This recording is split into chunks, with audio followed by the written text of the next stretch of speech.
மன்னிப்பு கேட்கலன்னா மினிஸ்டர் வழக்கு தொடரும்னு சொல்லியிருக்காரு. இது தொடர்பாக நீங்கள் ஏதாவது ஆதாரங்களை வந்து வெளியிடுவீங்களா?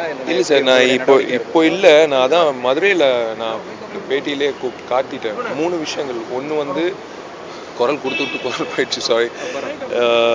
ஒன்று வந்து 5 வருஷம் இன்கம் டேக்ஸ் ஃபைல் பண்ணலன்றது அந்த ஆதாரம் இருக்குது. அது நீங்கள் யார் வேணாலும் ஆர்டிஐயில் அப்ளை பண்ணிங்கன்னா கிடைக்கும்.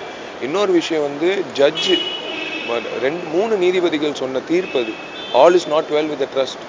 2 பேர் தான் கையெழுத்து போட்டு ஒரு ஒப்பந்தம் போட்டிருக்காங்க. அந்த ஒப்பந்தம் செல்லாது, இது ரத்து செய்யணும் அப்படின்ட்டு ஜட்ஜ் ஐயா சொன்ன தீர்ப்பு இருக்குது. நான் சொல்லலை, ஜுடிஷியல் சிஸ்டம் சொல்லியிருக்கு.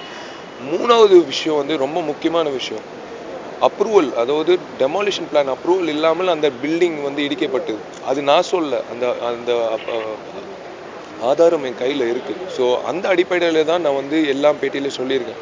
சும்மா வந்து சரத் சார் பற்றி தனிப்பட்ட முறையில் நான் எங்கேயுமே வந்து தவறாக பேசினதில்லை. Sarath sir happens to be the president of the Nadigar சங்கம்.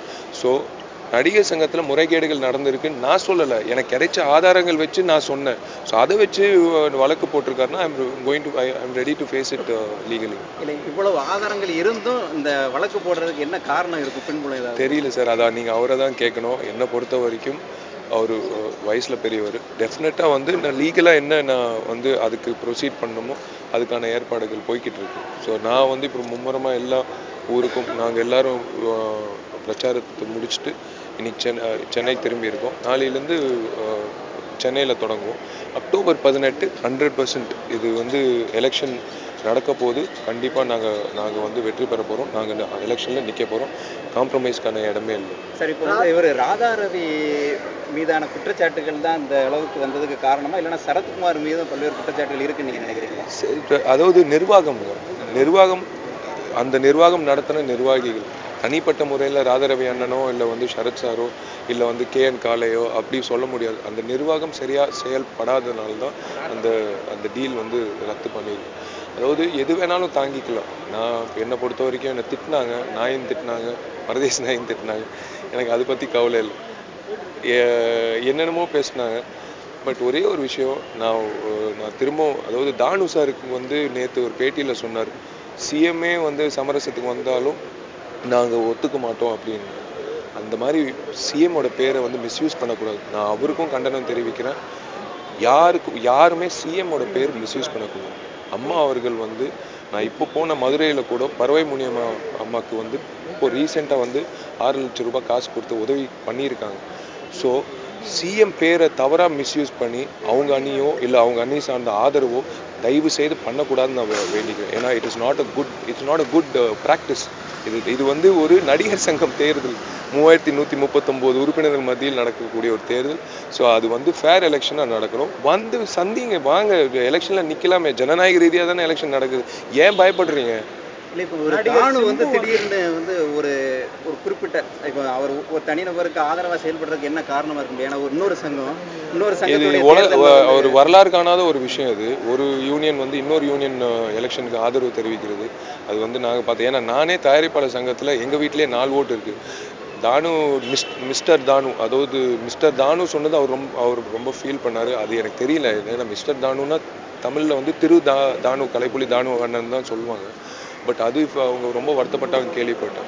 ஆனால் எனக்கு தெரியல. நான் என்கிட்டயே 4 ஓட்டு இருக்குது ப்ரொடியூசர் கவுன்சிலில். எங்களை வந்து யாருமே கேட்கலையே. ஏன்னா நான் தயாரிப்பாளர் சங்கத்தில் மெம்பர். சென்சஸ் எடுத்தாங்களா இல்லை அவர் தனிப்பட்ட முறையில் முடிவு எடுத்தாரா என்னவனே புரியல. ஆதரவு தெரிவிக்கலாம், அது ஓகே, அது அவரோட இஷ்டம். பட் அதனால வந்து எலெக்ஷனில் வந்து நாங்கள் பயந்துக்கிட்டோம் இல்லை, அந்த மாதிரி இதில் இருக்கோம். ராதிகா சரத்குமார் சொல்றாங்க, விஷாலோட தனிப்பட்ட பிரச்சனை தான் இன்னைக்கு ஒட்டுமொத்த நடிகர் சங்க பிரச்சனையாகவும் கொண்டு வந்துட்டாரு அப்படின்னு. சார், நான் ஒன்றே சொல்கிறேன், வந்து உங்களோட சரத்குமார் அவங்களோட அதாங்க ஒரே ஒரு விஷயம், I will put an end to this. தனிப்பட்ட பிரச்சனைக்கு விஷால் வந்து இவ்வளோ நடிகர்கள், எத்தனையோ நடிகர்கள் எல்லாரும் படிச்சிருக்கோம். நான் மட்டும் என் பர்சனல் விஷயத்துக்காக நான் செயல்பட்டேன்னா என் பின்னாடி வந்து என்னோட நெருங்கிய நண்பன் ஒருத்தன் வருவான். ஆனால் அத்தனை பேர் வந்து நாடக நடிகர்லேருந்து அத்தனை பேருக்கு வந்து அதுதான் அந்த நோக்கத்தில் தான் போகிறான் விஷால்னு சொல்லி அவங்கெல்லாம் வரமாட்டாங்க. எல்லாருக்கும் அறிவு இருக்குது. எல்லாரும் வந்து தெரியும் இது வந்து நடிகர் சங்க தேர்தலில் நின்று ஜெயிச்சு அந்த நாடக நடிகர்கள் உட்பட அத்தனை உறுப்பினர்கள் நல்லது செய்யணுன்ற அடிப்படையில் நாங்கள்லாம் செயல்படுறோம். நான் மட்டும் இல்லை, இந்த பாண்டவர் அணியில் இருக்கிற அத்தனை பேர். நடிகர் விஜயகாந்த் இன்றைக்கு வந்து மதியம் பேசும்போது வந்து இரு அணிகளும் ஒருத்தர் குற்றம் சாட்டுவதனால உண்மைகள் வெளிவருது அப்படின்னு சொல்லியிருக்கிறாங்க. இது உங்களுடைய உண்மைகள் கண்டிப்பாக வெளியில் வர வேண்டிய சூழ்நிலை ஆயிடுச்சு சார். இது வந்து நிர்வாகம் மாறும்போது கண்டிப்பாக வந்து அதான் சொல்கிறேனே, ஆதாரங்கள் கையில் இருக்கிறது தான் நாங்கள் சொல்கிறோம். ஸோ 18ஆம் தேதி ஜெயிச்சதுக்கப்புறம் 19ஆம் தேதி when we assume ஆஃபீஸ் எல்லாமே தெரிய வரும் எல்லாருக்கும். அதுவும் நடிகர் சரத்குமார் வந்து இப்போ ஒரு 3139 உறுப்பினர்கள் கொண்ட ஒரு சங்கத்தோட பிரச்சனையை வந்து 7.5 கோடி மக்கள்கிட்ட கொண்டு போயிட்டாரு. அதாங்க 7.5 கோடி மக்கள் மத்தியில் இருக்கிற 3139 தான் நான் சொல்லுவேன். எல்லாரும் சென்னையில் வசிக்கல. ஒருத்தர் மலேசியாவில் இருக்காரு, ஒருத்தர் கேனடாவில் இருக்காரு, ஒருத்தர் வந்து ராம்நாட்டில் இருக்காங்க, ஒரு அம்மா வந்து கரூரில் இருக்காங்க. ஸோ அந்த பட்டியல் வந்து எங்கள் கையில் அது கிடைக்கிறதுக்கே நாங்கள் கோர்ட்டுக்கு போக வேண்டிய சூழ்நிலை. ஸோ அதனால வந்து நம்ம என்ன பண்ண முடியுங்க, ஒவ்வொரு ஊருக்கு போகும்போது அவங்களை போய் சந்திக்கிறதுல தப்பே இல்லை. ஸோ அதுதான் பதில். தேங்க்யூ.